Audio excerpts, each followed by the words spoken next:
Agradecemos todos que têm estado conosco estudando a palavra de Deus, né, a cada semana. Infelizmente, na semana passada eu não consegui fazer a gravação, mas estamos de volta. Que Deus nos guie nos momentos que se seguem. Vamos fazer uma breve oração para que Deus seja conosco. Nosso Deus e Pai, agradecemos a Ti pelas oportunidades que nos dá a cada dia. Guia-nos em toda a verdade. Pedimos essas bênçãos e agradecemos em nome de Jesus. Amém. O tema dessa semana fala sobre a esperança do Antigo Testamento. Quem é a esperança do Antigo Testamento? É o próprio Deus, né, que nos dá as garantias, né, que nós necessitamos para nós possamos, né, viver, existir, traçar planos, né, e galgar sonhos que nós temos na vida. Aqui nos conta, né, que Deus é todo poderoso para fazer muito mais que nós pedimos ou pensamos. Aqui em Hebreus 11, 17 e 19 diz: pela fé Abraão, quando posto à prova, ofereceu Isaac. Então Abraão foi posto à prova para entender o que Deus faz por nós, né, ao dar seu filho unigênito para nos salvar. Só com a ressalva, né, que Abraão não perdeu seu filho, mas Deus perdeu também seu filho. De fato, Deus perdeu. Só Jesus volta porque ele é Deus, né, na divindade, né, tem a capacidade de voltar à vida, mas se não, teria deixado de existir. Diz: aquele que acolheu as promessas de Deus estava a ponto de sacrificar seu único filho. Por quê? Diz que Abraão considerou que Deus era poderoso até para ressuscitar Isaac dentre os mortos, de onde também figuradamente o recebeu de volta. Então Abraão entendeu o plano da redenção e uma promessa que Deus dá, que mesmo a gente estando morto, nós vamos entender mais durante esse estudo dessa semana, que Deus tem a capacidade de nos fazer voltar. Salmos 89, verso 8 diz: ó Senhor Deus dos exércitos, quem é poderoso como tu, Senhor, com a tua fidelidade ao redor de ti. Então quem é que é poderoso? Quem é que é fiel? Né? A Bíblia diz que pela fidelidade de Deus, pelo poder de Deus, né? Aqui também diz 1 Timóteo 6, 14 e 15, né? Que guardes, né, que Paulo, né, instou para que a gente guardasse esse mandamento, né, sem mácula e repreensão, até a aparição do nosso Senhor Jesus Cristo. Então a gente tem que guardar, né, o mandamento, né, que são a palavra de Deus revelada para nós, sem mácula e repreensão, a qual a seu tempo mostrará o bem-aventurado e o único poderoso, né, Senhor, Rei dos Reis e Senhor dos Senhores. Esse título é dado, né, para Jesus, né? Diz a Bíblia, né, Apocalipse, né, se você ler Apocalipse 19, né, diz que na perna de Jesus vai estar escrito Rei dos Reis, Senhor dos Senhores. E aqui em Judas 1,24 diz, né, que nosso Deus é aquele que é poderoso para vos guardar de tropeçar. Esse verso aqui é maravilhoso, porque nós vivemos tropeçando, nós vivemos fracassando, nós vivemos falhando. Mas diz que Deus é poderoso para nos guardar de tropeçar. Então, se por essa verdade, significa que nós, em algum momento, Deus vai nos dar um poder para que nós possamos vencer e não tropeçar mais. E Deus também diz que pode o quê? Nos apresentar irrepreensíveis, com alegria perante a sua glória. Amém? Essa é a promessa que Deus dá para mim e para você. Se nós temos caído, eu caí várias vezes, diversas vezes, e não desanimos por causa dessas promessas de Deus, não é por causa de mim. E também você deveria fazer o mesmo.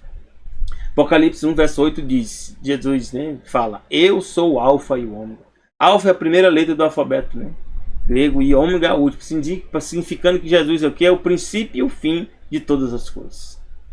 Diz o Senhor, ele também é o que? O que era, o que há de vir. Quem é ele? O Todo-Poderoso. Então Jesus chama a si próprio de o Todo-Poderoso. Então esse ser poderoso que pode nos ressuscitar, nos fazer voltar à vida, quem é? É Jesus, um dos membros, né, da divindade. Assim como também, né, Deus o Pai, Deus o Espírito Santo, a Trindade, ou seja, o trio celestial, tem essa capacidade de dar a nós novamente a vida. E aqui eu resolvi pegar uma passagem, né, que está no livro, né, de Ellen White, do livro Educação, que dá um vislumbre, né, da realidade, né, que nós vivemos. Diz assim, Provérbios 3,19 dito: que o Senhor com sabedoria fundou a terra. E Senhor aqui significa Yahvé. Com sabedoria, né, que ele tem, fundou a terra.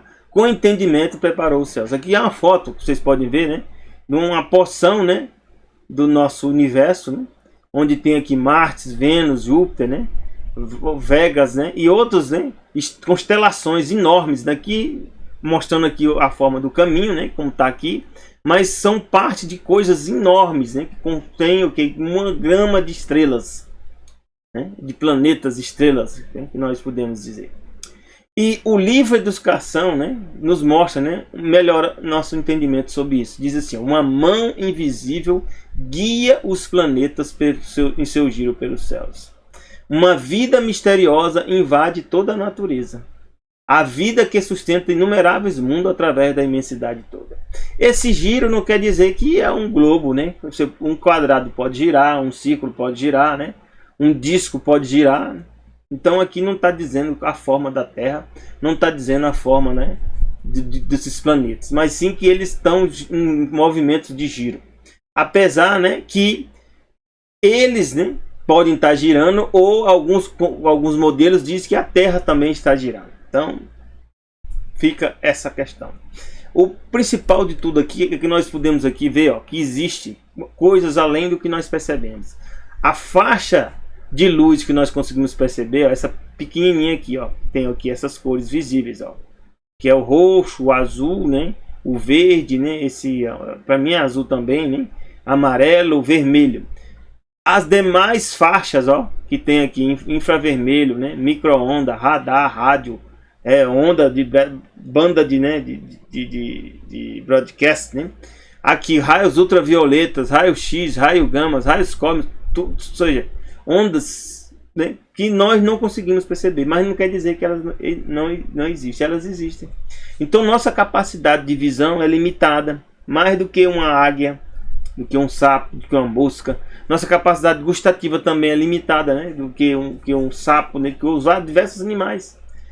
Então nosso espectro de perceber a realidade é pequena. Nossa capacidade, sim, de pensar, ela se extrapola, né, ou desses outros seres, esses seres que foram criados. Mas nós temos limitações, e essas limitações fazem com que nós não conseguimos perceber muitas coisas. Mas o importante é que Deus se revela na palavra dele e nos mostra, né, assim como Jó pôde entender, e que nós devemos também chegar a entender, que Jó chega e diz assim, ó: eu verei a Deus. Essa é maravilha, né? Não importa o que aconteça, você tem que ter a certeza que um dia você vai ver a Deus face a face e vai poder agradecer. Se existe algo fundamental, importante na nossa vida, seria essa razão. E Jó diz aqui, ó: porque eu sei que meu Redentor vive. Redentor é aquele que salva, aquele que resgata. Meu Redentor vive, que por fim se levantará sobre a terra. Isso, né, não existia ainda o Evangelho, que nós chamamos de Evangelho, né, dos 4 Evangelhos, né, de Marcos, Lucas. Mas aqui já é Evangelho, dizendo que o Messias viria, né, ia se levantar sobre a terra, e ele é o que? Um Redentor.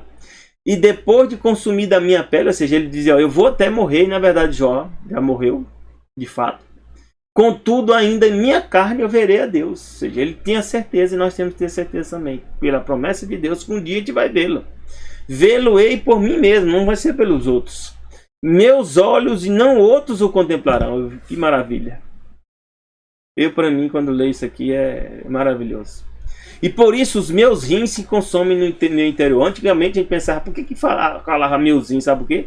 Tem pesquisa científica que mostra que o rins também tem neurônios. Ou seja, parece que o rins tem capacidade de pensar também, os rins. Assim como na nossa cabeça tem neurônio. O neurônio serve para quê? Para pensamento. Então parece que os rins também têm parte do pensamento. É ligado aos neurônios, né, da nossa cabeça. Os rins. João 1,18 diz: quem é esse Deus que é o nosso Redentor? Deus nunca foi visto por alguém, né? Que Deus é esse? Deus o Pai. O Filho unigênito, né, quem é Jesus, que está no seio do Pai, ou seja, está junto com o Pai, esse o revelou. Por que ele revelou o Pai? Porque ele diz, eu e o Pai somos um. Isso está escrito, né, na Bíblia, né? Essa frase, né, que Jesus diz que eu e o Pai somos uns, mostrando, né, que não há separação entre ele e o Pai no aspecto da divindade. E aqui diz, 1 Timóteo 1,17 diz: ora, ao Rei dos séculos, imortal, invisível, ao único Deus sábio. Então aqui Deus tem características, só Ele tem. Ele é o Rei de todos os séculos. Ele é o que? Imortal. Ele é invisível aos nossos olhos, né? Como diz que ninguém nunca viu ele. Ao único Deus sábio, seja o que? Honra, glória para todos sempre. Amém? Amém. 1 Timóteo 6, 14, 16 diz, ó, que Deus, né? Só Ele, né? Tem a imortalidade e habita na luz inacessível. Aqui, ó. A Ele, aquele que tem, Ele só, a imortalidade habita em luz inacessível. Então, se só Deus tem imortalidade, significa que nós somos mortais. E nós não recebemos de Deus o fôlego, né, de vida. E esse fôlego de vida é como se fosse algo que nos desse imortalidade. O fôlego de vida é a capacidade de viver. Pertence a Deus, mas não é parte da divindade de Deus. É algo externo a Deus. Assim como o universo também não é Deus. O universo foi algo criado por Deus. Não é Deus. Diz, a quem nenhum dos homens viu nem pode ver, a qual seja honra, poder, cemitério. Só que a Bíblia diz aqui que ninguém pode ver, só que Deus faz uma promessa para mim e para você. Qual é essa promessa? Lá em Apocalipse 22, 3 e 4. Ó. Ali nunca mais haverá maldição contra alguém. Ou seja, depois que o pecado passar, nós somos restaurados, essa promessa vai se cumprir. Diz, nela estará o trono de Deus e do Cordeiro. Então Deus aqui é Deus o Pai e do Cordeiro é Jesus. E os seus servos o servirão. Quem são os servos? Nós. Servos, né? Significa que nós vamos servir a Deus. E verão o seu rosto. Maravilha, né? Aqui antes, né, por causa do pecado, nós não conseguimos ver a Deus, o Pai, face a face. Mas aqui está dizendo que nós vamos ver o rosto de Deus. E nas nossas testas estarão o quê? O nome de Deus escrito. Você quer fazer parte desse grupo de servos aqui? Que verão a Deus e verão o seu rosto? Eu quero. E esse servo aqui não significa que somos escravos, não. Servo aqui significa no sentido de serviço. Assim como Deus também serve para nós o quê? O sol, a lua, as estrelas, a respiração. Tudo é Deus que está servindo para nós. Porque Deus é um Deus que serve, ou seja, Ele dá-se para nós. Assim como também Deus quer que nós também nos doemos para os outros, servimos aos outros. E por isso que a sociedade ela vai se completar, né? Cada um servindo aos outros. Né? Existem modelos, né, de ideologias hoje que é contrário a esse propósito de Deus, que tudo foi criado para servir. Então não existe essa história, né, que o cara é rico, né, e o outro é pobre e todo um depende do outro. Não existe, né, o rico sem o pobre, né? E também a tendência, né, quando o pobre melhora, né, que ele também vai uma classe mais alta, né, ele também vai ter pessoas que vai estar servindo ele e ele também vai estar servindo alguém. Ou seja, sempre nós vamos estar servindo alguém e vamos estar sendo servidos por alguém. Alguém que, né, que cava o buraco, que faz a sua capina, né, ele está te servindo. Da mesma forma, quando você paga para ele, quando você presta um serviço na sociedade, né, por exemplo, dando aula, eu sou professor, dou aula, eu estou servindo para eles também. Então, a lei do serviço é uma lei que Deus criou para nós. E essa lei é fundamental para a nossa existência. E Deus diz aqui para nós o quê? Salmos 49, de 15 a 17... Mas Deus remirá a minha alma do poder da sepultura, pois me receberá. Remir significa o quê? De novo, salvar. Minha alma, quem são a alma? Significa que eu tenho alma? Não. A Bíblia diz que eu sou alma vivente. Está lá em Gênesis 2, verso 3. Não, 2, verso 7. Gênesis 2, verso 7. Que Deus, né, nos criou do pó da terra, soprou o fôlego de vida e nós passamos a ser o quê? Alma vivente. Então, assim, nós vamos ser salvos o quê? Da sepultura. Significa que o nosso pó, mesmo que nós sejamos na forma de pó, para Deus não tem problema. Não temas quando alguém se enriquece, aqui está dizendo. Quando a glória da sua casa se engrandece. Assim, quando tem pessoas que estão ricos, né, hoje, estão se explorando, enganando as pessoas, né? E diz que a glória da sua casa se engrandece, as pessoas passam a se engrandecer. Porque quando morrer, nada levará consigo. Nem a sua glória o acompanhará. Nem a glória, ou seja, não é lembrança. Na verdade, as pessoas que hoje que têm glória são aquelas que serviram a Jesus, né? Como os apóstolos, né? Como os discípulos, né? Quantos nomes, né? Meu nome é Pedro. Quantos Pedros existem? Tudo em homenagem ao que Pedro fez, né? Isso sim, a glória de Pedro está nós lembramos disso. Faz com que nós lembremos dele. Salmo 73, verso 12 e 13 diz o que vai acontecer com os ímpios. Eis que estes são os ímpios, e às vezes eles prosperam no mundo, aumentam em riquezas. E às vezes ele faz planos, engana as pessoas, mente, né? Alcançam, né, determinados alvos que eles têm, enganando as pessoas. Mas diz aqui, na verdade, em vão tenho purificado o meu coração. Às vezes a gente fica, né, vendo as pessoas prosperando, as pessoas mentindo, né? E as pessoas ainda apoiando esses tipos de pessoas, né, que estão prosperando, né, mesmo sendo ímpio, ou seja, mesmo desobedecendo à vontade de Deus. E aí a gente fica pensando, ó, eu em vão tenho purificado o meu coração, lavei as minhas mãos na inocência. E aqui diz, Salmo 73, continuando o tema, diz: quando eu pensava em entender isso, isso foi para mim muito doloroso. E às vezes, de fato, é doloroso. A gente vê essas coisas acontecendo e a gente não entende por que está acontecendo dessa forma, né? Mas aqui a Bíblia dá a resposta. Ó, até que eu entrei onde? No santuário de Deus. O que acontecia no santuário? No santuário existia o quê? Um pátio, né? Onde a pessoa tinha que trazer o animal, colocar a mão na cabeça desse animal, confessar os pecados. A partir daí ele não entrava mais. Um sacerdote pegava esse animal, sacrificava esse animal, pegava o sangue, borrifava esse sangue, né, no altar de sacrifício, borrifava também num tecido que existia, separando o lugar santo do lugar santíssimo, né? E uma vez por ano o sumo sacerdote pegava o quê? Esse sacrifício e borrifava o sangue, né, em cima da arca, né, para purificar os pecados. Então, o que acontece? A Bíblia diz que quem não confessa os seus pecados, esses pecados não vão para o santuário. E o ímpio não confessa os pecados. O ímpio acha que não precisa de confessar nada.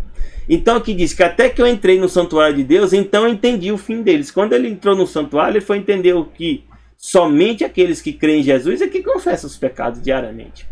Certamente, diz a Bíblia aqui, ó, tu os puseste em lugares escorregadios. Então eles estão indo em lugares escorregadios, eles estão sendo consumidos e vão ser consumidos. Tu os lanças em destruição, no final eles vão ser destruídos, porque eles não aceitam a salvação.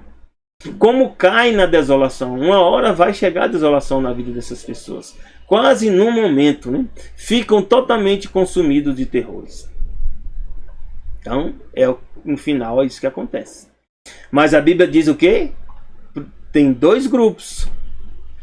João 5, 24, Jesus fala: na verdade vos digo que quem ouve a minha palavra e crê naquele que me enviou tem o quê? A vida eterna. Ó, você ouve a palavra, você está ouvindo agora. Você crê em Jesus? Então a Bíblia diz: se você ouve a palavra dele e crê em Jesus, você passa a ter, a partir desse momento que você faz isso, você passa a ter a vida eterna. E não entrará em condenação. Por que não entrará em condenação? O que é condenação? Se tem condenação é porque vai ter um julgamento. Esse julgamento é baseado na lei de Deus. Baseado na lei de Deus, todos nós estamos condenados. Mas se nós aceitamos Jesus, Jesus diz: eu dou minha vida para você. E aí o que acontece? Nós não entramos em condenação. Mas passa o quê? Da morte para a vida. Porque o que acontece? Porque a morte de Jesus passa a ser nossa. E a vida de Jesus, né, passa também a ser a nossa. Amém? Louvado seja nosso Deus. João 5, 28 e 29 diz: não vos maravilhei disso, então. Vem a hora em que todos que estão no sepulcro ouvirão a sua voz. Não significa que tem ouvido, né, no pó da terra. Mas a Bíblia diz, como Deus diz: haja luz e houve luz, ou seja, todo o universo obedece o quê? A voz de Deus. E quando ele disser para nós, né, levanta-te do pó, nós vamos levantar do pó. E diz: os que fizeram bem sairão para o quê? Da ressurreição da vida, ó. Vão ressuscitar para viver a vida eterna. E os que fizeram mal para a ressurreição de quê? Da condenação. Então tem duas ressurreições. Uma da vida, né, que é para aqueles que aceitaram Jesus como Salvador. E outra para os que fizeram mal. Quem é que são os que fizeram mal? Os que rejeitaram o plano da redenção. Rejeitaram a salvação. Esses vão ressuscitar o quê? Para a condenação. Por que eles vão ser condenados? Porque eles não vão receber a vida de Jesus. Eles não aceitaram Jesus como Salvador. Então na hora que você for julgado, você vai ser condenado.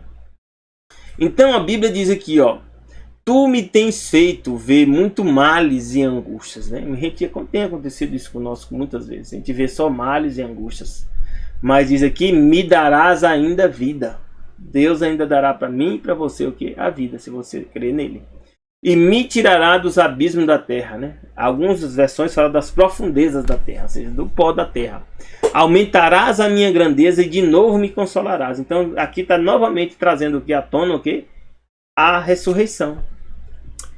1 Tessalonicenses 4, 15, 17 diz assim: dizemos-vos, por isso, pela palavra do Senhor, que nós, os que ficarmos vivos para a vinda do Senhor, não precederemos os que dormem. Quem é os que dormem? Os que estão mortos. Quem são os que dormem, os que estão mortos? São aqueles que morreram crendo em Jesus. Para aqueles que morreram crendo em Jesus, Jesus considera só o quê? Dormir. Dormir por quê? Porque ele vai te ressuscitar uma hora. Mas aqueles que não aceitam Jesus são o quê? Estão condenados. Já estão destruídos. E mesmo às vezes estando vivo. Se você não aceita Jesus, você está morto de fato. Porque no final você vai ser destruído. Porque o mesmo Senhor descerá do céu com alarido. Então Deus vai descer do céu, né? Então o céu parece que é o lugar mais alto, né? E a terra é um lugar mais baixo. Pelo modelo do globo, né? A terra está girando. Então o que é céu para um pode não ser céu para outro, né? Aqui diz que Jesus vai descer do céu com alarido, com a voz de arcanjo. A palavra arcanjo significa chefe dos anjos. Aquele que chefia os anjos, com a trombeta de Deus. Então, quem é um arcanjo que a Bíblia chama? Nós vamos entender que a Bíblia chama também Miguel de arcanjo. Arcanjo Miguel. E também a Bíblia chama, né, aquele que vai vir ressuscitar os mortos, né, também de arcanjo, com a voz de arcanjo. E quem é esse que vai vir ressuscitar os mortos? É Jesus. Então, se você for estudar a fundo, quem é Miguel? Miguel é Jesus. Porque Miguel significa aquele que é semelhante a Deus, ou aquele que é como Deus. Então Jesus volta, né, com o quê? Com arcanjos, com a voz de arcanjos, ou seja, com todos os anjos, com a trombeta de Deus. Ele troca a trombeta e os que morreram em Cristo, né, é aquela ressurreição que é a primeira ressurreição, a ressurreição da vida. Ressuscitarão primeiro. Por que fala primeiro? Porque esse primeiro significa que tem uns que não vão ressuscitar depois. E a Bíblia diz, né, que essa ressurreição entre um e outro vai demorar o quê? 1000 anos. 1000 anos nós estaremos o quê? Nos céus. Aqueles que ressuscitarem para a vida eterna. E os ímpios estão aqui, vão estar aqui no pó da terra ainda. E diz, depois nós, o que ficarmos vivos, seremos arrebatados juntamente com eles na nuvem. Então, nós não vamos para o céu sem que os salvos, né, que estão mortos, ressuscitem. Então é meio estranho, né, dizer que você já morre e já vai para o céu. A Bíblia não diz isso, não.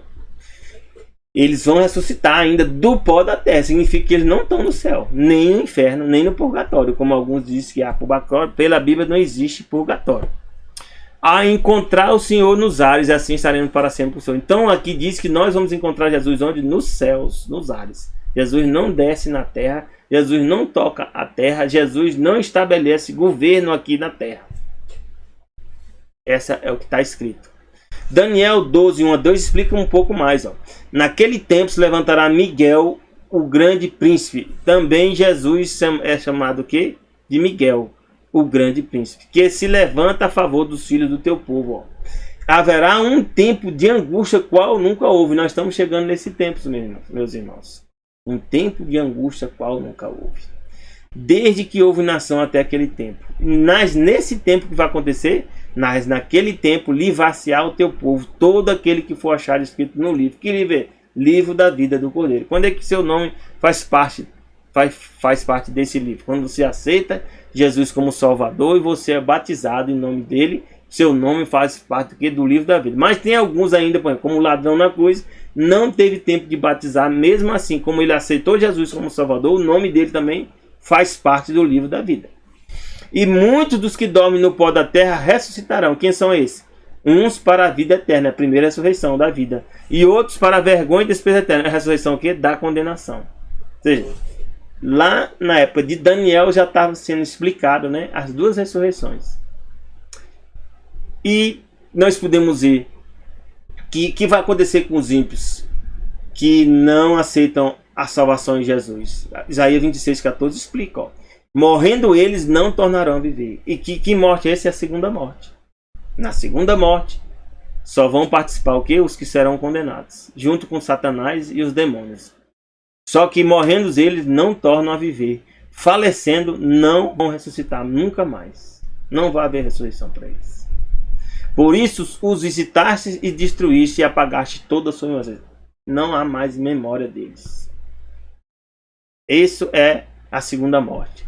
Isso é o que alguns acham, né? Que chamamos de inferno. O que é inferno é deixar de existir para sempre. E nós vamos ver que a Bíblia diz que até o inferno vai ser lançado aqui no lago de fogo de enxofre, que é a segunda morte. Aí nós vamos entender o que significa isso. Aqui, Isaías 26, 19, 21 diz assim: os teus mortos também e o meu cadáver viverão e ressuscitarão. Isso aqui, aqueles que aceitam Jesus como Salvador vão ressuscitar para o quê? Para a vida. Então, mesmo nós estamos mortos, né? Ou você já estiver na forma de cadáver, você vai viver e vai ressuscitar pelo poder de Jesus. Amém? Despertai e exultai os que habitais no pó. Jesus vai falar isso um dia para mim e para você se ele tiver morrido. Porque o teu orvalho será como os orvalhos das ervas. A terra lançará de si os mortos. Ó. Significa, se a terra vai lançar de si os mortos, que os que morreram estão onde? Ainda na terra, não estão no céu.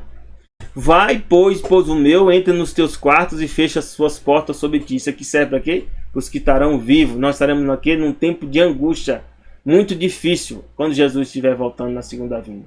Esconde-te por um só momento até que passe aí. Nós às vezes vamos ter que morar o quê? Nas pequenas cidades, depois aqui, ir para o mato, para o campo. Porque eis que o Senhor sairá do seu lugar para castigar os moradores, ó, da terra por causa de sua iniquidade. Então, alguns vão ser castigados. Quem são esses castigados? Os ímpios. Quem são os ímpios? São aqueles que não aceitaram a salvação em Cristo Jesus. E diz que a terra descobrirá o seu sangue e não encobrirá mais os seus mortos. Isso aqui é a primeira e a segunda ressurreição. Apocalipse 25, verso 6, explica um pouco mais. Ó. Mas os outros mortos, quem são os outros mortos? Os ímpios. Não reviveram até que os 1000 anos se acabaram. Então é a ressurreição da condenação. Porque quando Jesus volta, ressuscita o quê? Os salvos. Esta é a primeira ressurreição. Ou seja, aqui estava falando antes, né, no contexto da primeira ressurreição. A ressurreição do quê? Dos salvos. E os outros que são perdidos não reviveram até que os 1000 anos se acabaram. Bem-aventurado aquele santo, aquele que tem parte na primeira ressurreição. Então, quem é que tem parte na ressurreição? Os salvos, os santos do povo de Deus. Sob este não tem poder a segunda morte, assim, a morte eterna. Mas serão sacerdotes de Deus e Cristo. Você vê que Paulo fala, né? Pedro fala que nós somos o quê? Sacerdotes, né? Eleitos, né? Reinarão com Jesus 1000 anos. Então algum diz que 1000 anos vão ser o quê? Na terra. A Bíblia não fala isso. A Bíblia que 1000 anos onde? No céu. É o que está escrito. Apocalipse 20, 14 a 15 diz assim: a morte significa no original Thanatos. O lugar, né? A morte, ou seja, o poder da morte que veio por causa do pecado. E o inferno, no original, a palavra Hades. Hades é o Deus, né? É um Deus. Esse Hades pode ser até o próprio Satanás. Foram lançados no lago de fogo. Esta é a segunda morte. Aquele que não foi achado escrito no livro da vida foi lançado no lago de fogo. Então, faça tudo para seu nome fazer parte do livro da vida. Seu nome faz parte do livro da vida quando você aceita Jesus como Salvador e você é o que? Permanece fiel até o fim. E a Bíblia explica aqui o que é a ressurreição. Né? Marta, né? Em João, né? 11, 24 a 26 diz assim: e disse Marta: eu sei que há de ressuscitar na ressurreição do último dia. Então Marta já estava sabendo que haveria uma ressurreição no último dia. Disse Jesus: eu sou a ressurreição e a vida, Marta. Quem crê em mim, ainda que esteja morto, viverá. Amém? Louvado seja nosso Senhor Jesus. Se nós cremos em Jesus, mesmo morto, nós viveremos. Jesus disse que nós estamos na palma, escrito na palma das mãos dele, ó, e ninguém pode nos retirar da mão dele. Amém? Você pode sair da palma da mão dele por a sua própria escolha, mas só você. Todo aquele que vive e crê em mim nunca morrerá. Você crê nisso? Eu creio. Eu tenho certeza que Jesus está falando a verdade. Daniel 12:1 fala, né, que Miguel é o grande príncipe. Existem muitas interpretações de quem é Miguel, né? No livro de Daniel encontramos, né, referências, né, de Miguel como príncipe desse exército, príncipe dos príncipes. Príncipe no original na Bíblia significa sar, cabeça, o chefe, o rei, o chefe. O ungido, o príncipe. Quem é o ungido?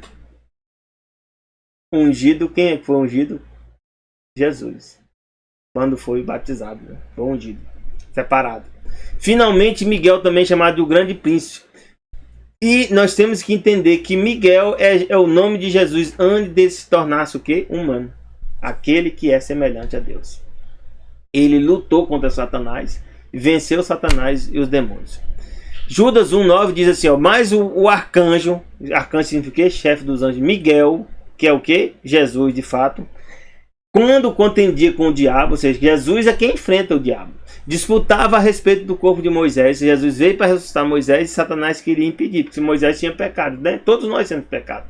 Mas Jesus disse que não ousou pronunciar o que? Juízo de maldição contra Satanás, né? Mas disse, o Senhor te repreenda. Ou seja, Deus, o Pai, repreenda o próprio Satanás. Então nós temos que entender que Satanás, nós não devemos argumentar com ele, nem tentar vencê-lo. Se fizer isso, nós estamos perdidos. Nós temos que dizer, o Senhor te repreenda.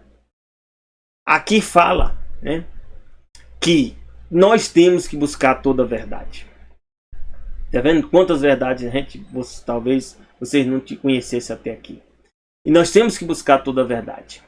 E aqui tem um livro do Yancey, chamado Rumores do Outro Mundo, da editora Vida, fala algo bem importante. Diz que a natureza criada, ou seja, o universo, é primorosamente ajustada para a possibilidade de vida no planeta Terra. Então, fazendo os estudos, investigando, a Terra está própria para que exista vida.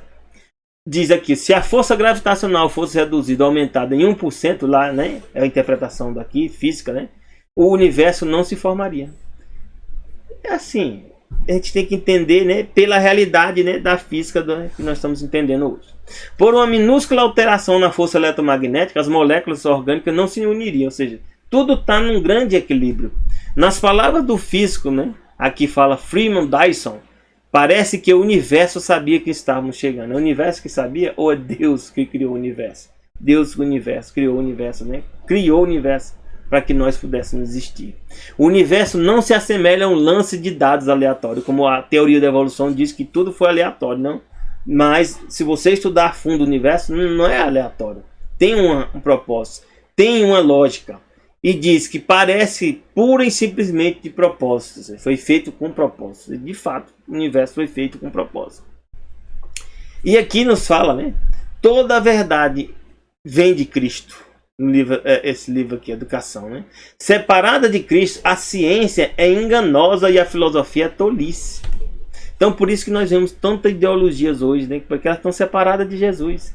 Jesus, né, tem princípios, né, que é a verdade, a liberdade, a igualdade, né, o amor, a justiça, a honra, né, os mandamentos, né, não cobiçar as coisas do outro, né, nem a mulher do próximo, nem nada que seja do próximo, não honrar pai e mãe, né, não matar, não assassinar, não, né, adulterar, né, não ter outros deuses diante do próprio Deus, né? Então isso tudo faz parte do quê? Da verdadeira ciência. Os que são separados do Salvador promoverão teorias que se originaram. Sabe quem originou essa teoria? Satanás. Quando você não está com Deus, Satanás vai esticar a tua mente para pensar coisas erradas, né? E nós podemos ver aí, né, quão arriscado é nós estamos. Pessoas veem as pessoas falando, né, mentiras e falácias, né? E mesmo assim pensa que a pessoa não vai fazer aquilo, né? E a Bíblia diz, né, a vida de Cristo sobressai como contraste de toda a falsa ciência, ó, de todas as teorias errôneas e todos os métodos enganosos. Então os métodos enganosos, às vezes é fácil para enganar as pessoas, né? Até o momento que a pessoa chega a entender o que é a verdade. Quando ela entende o que é a verdade, ela é libertada. E aqui diz, ó, tende cuidado para que ninguém vos faça presa sua, por meio de filosofias e vãs sutilezas. Então a filosofia, né, pode ser empregada, né, para desviar a gente da verdade. E isso tudo é segundo o que? A tradição de homens, segundo as coisas do mundo.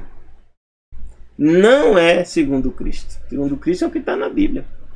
Porque em Jesus o que acontece? Nele habita corporalmente toda a plenitude da divindade. Então Jesus é o ser divino. Por isso que nós podemos ter certeza que a ressurreição vai ocorrer. que aqueles que creem em Jesus, né, o nome vai fazer parte do livro da vida. Um dia nós vamos ver o quê? Deus face a face. Nós vamos voltar o quê? Na presença de Deus. Você quer fazer parte desse grupo? É o apelo que eu faço hoje. Se você quer que você tome uma decisão, faça uma oração, né? Em secreto, em segredo, né? Dizendo, Senhor Jesus, eu aceito o Senhor como meu Salvador pessoal e desejo, né, tomar a decisão do batismo, se Deus quiser, né? E Deus quer. Eu desejo a ti e teus familiares, né, já um bom fim de semana. Já desejo a ti também um feliz sábado, que começa quando? Ao pôr do sol da sexta, ao pôr do sol. Graça e paz de Deus para ti e teus familiares. Amém.